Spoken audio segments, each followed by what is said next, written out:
رات کے آسمان کی طرف دیکھو، تمہیں ہزاروں ستارے نظر آئیں گے، کچھ روشن، کچھ مدھم، کچھ ایسے جن کی روشنی زمین تک پہنچنے میں سینکڑوں سال لگاتی ہے۔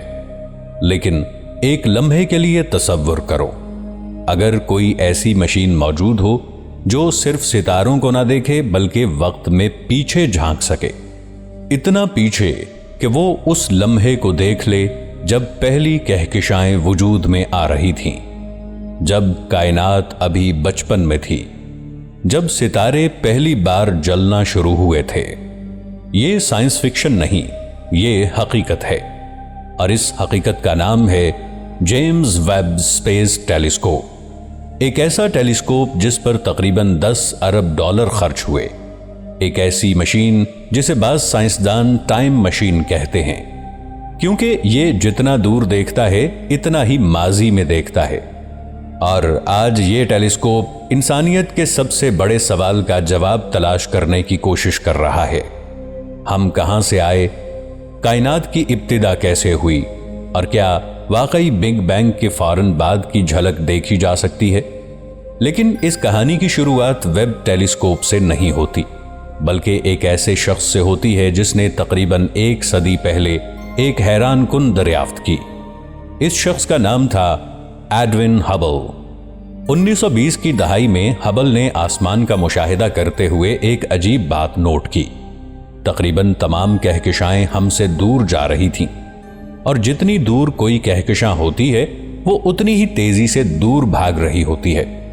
یہ دریافت حیران کن تھی، کیونکہ اس کا مطلب تھا کہ کائنات ساکن نہیں، کائنات پھیل رہی ہے، اور اگر وقت کو الٹا چلایا جائے تو تمام کہکشائیں ایک دوسرے کے قریب آتی جائیں گی، اور آخر کار ایک ایسے نقطے پر پہنچ جائیں گی جہاں سب کچھ ایک ساتھ موجود تھا۔ یہی خیال بعد میں بگ بینگ تھیوری کی بنیاد بنا، مگر ایک مسئلہ تھا۔ اگر بگ بینگ واقعی ہوا تھا تو کیا ہم اسے دیکھ سکتے ہیں؟ کیا ہم کائنات کے ابتدائی دنوں کی تصویریں حاصل کر سکتے ہیں؟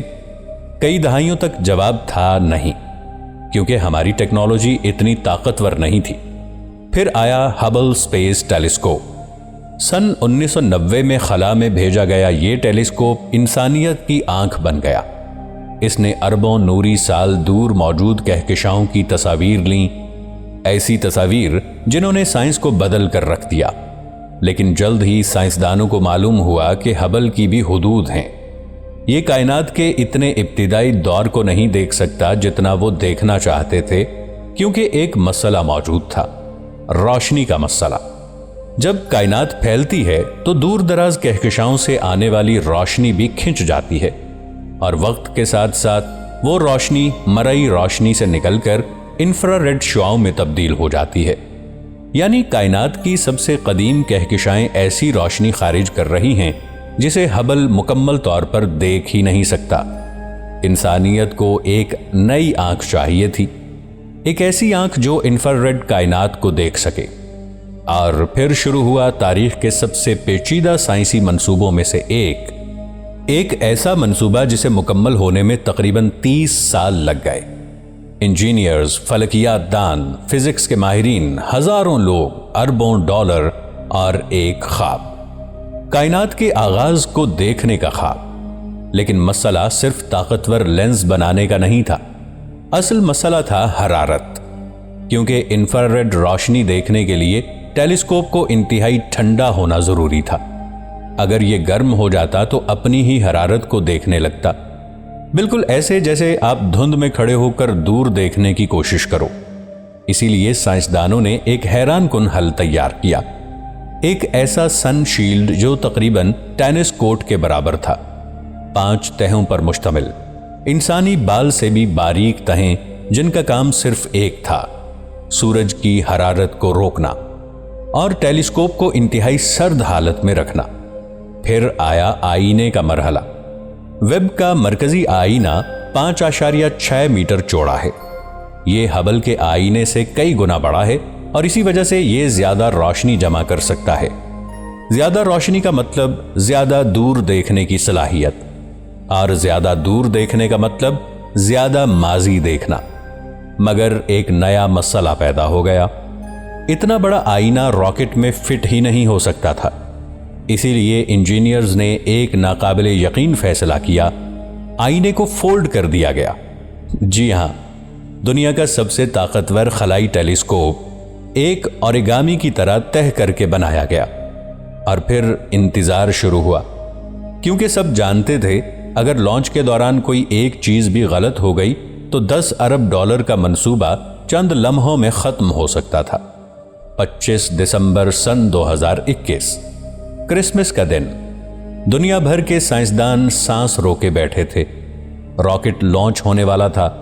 اس راکٹ کے اندر صرف ایک ٹیلیسکوپ نہیں تھا، انسانیت کی امیدیں موجود تھیں، کائنات کے راز موجود تھے، اور شاید ہماری اپنی ابتدا کے سوال کا جواب بھی۔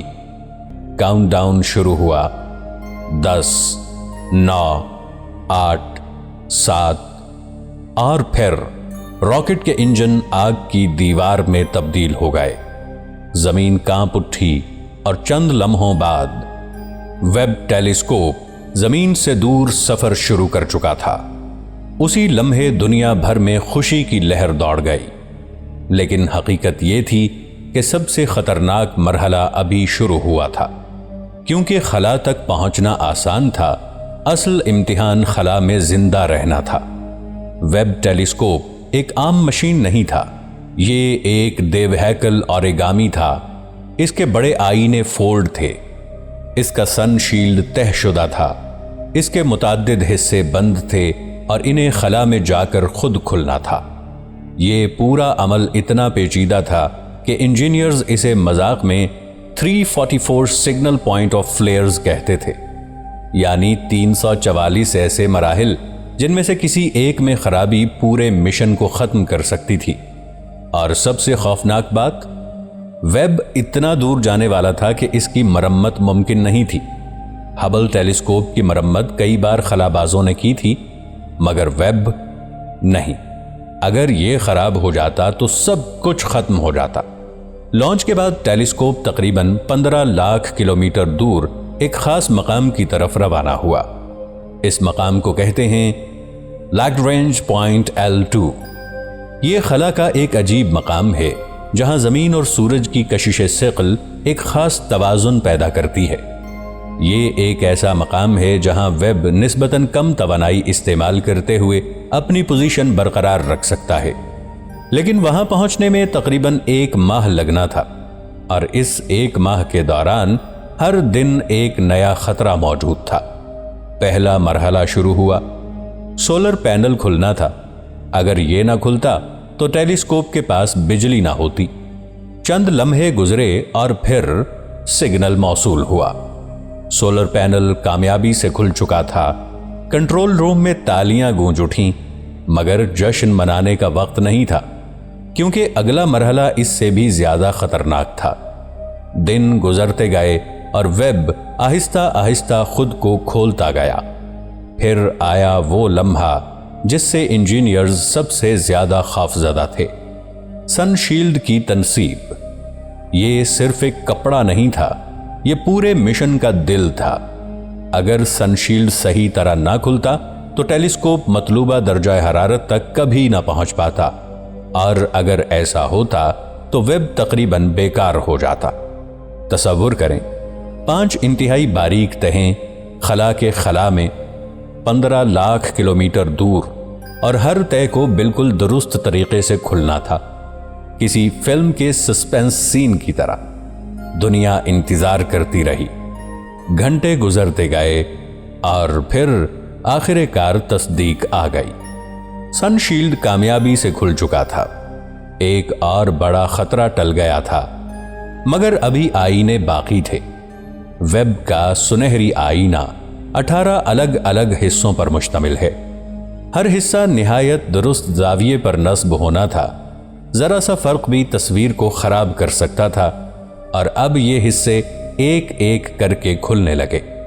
انجینئرز مسلسل ڈیٹا مانیٹر کر رہے تھے، کوئی شور نہیں، کوئی گفتگو نہیں، صرف انتظار۔ اور پھر وہ لمحہ آ گیا۔ مرکزی آئینہ مکمل طور پر کھل چکا تھا۔ انسانیت کی سب سے طاقتور خلائی آنکھ تیار تھی، مگر ابھی ایک اور مسئلہ تھا۔ صرف آئینہ کھل جانا کافی نہیں تھا، تمام 18 حصوں کو ایک ہی آئینے کی طرح کام کرنا تھا، اور اس کے لیے درکار تھی حیرت انگیز درستگی۔ اگر ان حصوں کی پوزیشن انسانی بال کی موٹائی کے برابر بھی غلط ہوتی تو تصاویر دھندلی آتی۔ اس لیے اگلے کئی ہفتوں تک سائنسدان آئینوں کو مائکروسکوپک سطح پر ایڈجسٹ کرتے رہے، اتنی درستگی کے ساتھ کہ فرق نینو میٹرز میں ناپا جا رہا تھا۔ آخر کار ویب تیار تھا، اور اب پوری دنیا ایک ہی سوال پوچھ رہی تھی، یہ کیا دیکھے گا؟ پہلی تصویر کب آئے گی؟ اور کیا یہ واقعی کائنات کے آغاز تک جھانک سکے گا؟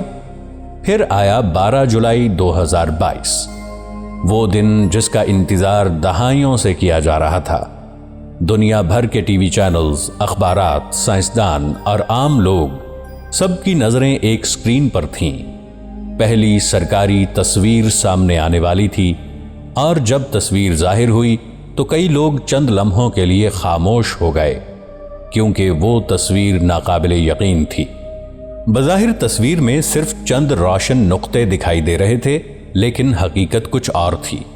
وہ ستارے نہیں تھے، ان میں سے زیادہ تر مکمل کہکشائیں تھیں، اربوں ستاروں پر مشتمل کہکشائیں، اور ان میں سے بعض اتنی دور تھیں کہ ان کی روشنی کو زمین تک پہنچنے میں تقریباً 13 ارب سال لگے تھے۔ یعنی ویب صرف خلا نہیں دیکھ رہا تھا، وہ ماضی دیکھ رہا تھا، بہت گہرا ماضی، اتنا گہرا کہ کائنات اپنی موجودہ عمر کے صرف چند فیصد حصے میں تھی۔ یہ تصویر بعد میں مشہور ہوئی ڈیپ فیلڈ کے نام سے، اور اس نے سائنسدانوں کو حیران کر دیا، کیونکہ تصویر میں توقع سے کہیں زیادہ کہکشائیں موجود تھیں۔ یہ ایسا تھا جیسے کوئی شخص جنگل میں چند درخت تلاش کرنے جائے اور وہاں پورا بر اعظم دریافت کر لے۔ مگر اصل حیرت ابھی باقی تھی۔ جیسے جیسے مزید تصاویر آنے لگیں، ویب نے ایسی کہکشائیں دکھانا شروع کر دیں جن کا وجود موجودہ نظریات کے مطابق اتنی جلدی ممکن نہیں ہونا چاہیے تھا۔ بگ بینگ کے چند 100 ملین سال بعد ہی بڑی اور پیچیدہ کہکشائیں موجود نظر آ رہی تھیں۔ یہ دریافت اتنی حیران کن تھی کہ بعض سائنسدانوں نے کہا، یا تو ہماری سمجھ غلط ہے یا پھر کائنات ہماری توقعات سے کہیں زیادہ عجیب ہے۔